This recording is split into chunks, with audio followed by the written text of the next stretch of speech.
আমাদের দেহ হলো রথ। তো এই কাঠের রথের সঙ্গে আমাদের দেহের তুলনা করা হয়। তার কারণ কি? আমাদের দেহ নশ্বর, কাঠের রথ সেটাও নশ্বর। এই দেহের আড়ালে বসে আছে দেহী, দেহী স্বরূপ আত্মা, ভগবান জগন্নাথ। যাকে বলছেন আত্মা, সেই ভগবান জগন্নাথ, সেই কৃষ্ণ, আপনি যে নামেই তাকে ডাকেন তিনি সেটাই। এই দেহী স্বরূপ আত্মা, সেই হলো চেতন সত্তা। এই চেতনাকে বলা হয় বুদ্ধি।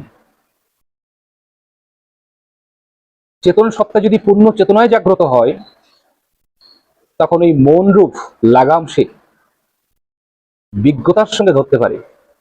আর যে ব্যক্তি তার মন স্বরূপ লাগামকে নিজের নিয়ন্ত্রণে রাখতে পারবে, সেই ব্যক্তি একমাত্র তার এই জীবন নামক রথকে জীবনের সঠিক দিশায় পৌঁছে দিতে পারবে।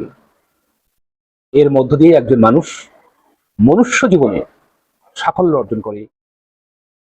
এই জন্য রথযাত্রা এতটাই ইম্পর্টেন্ট, এতটাই প্রাসঙ্গিক।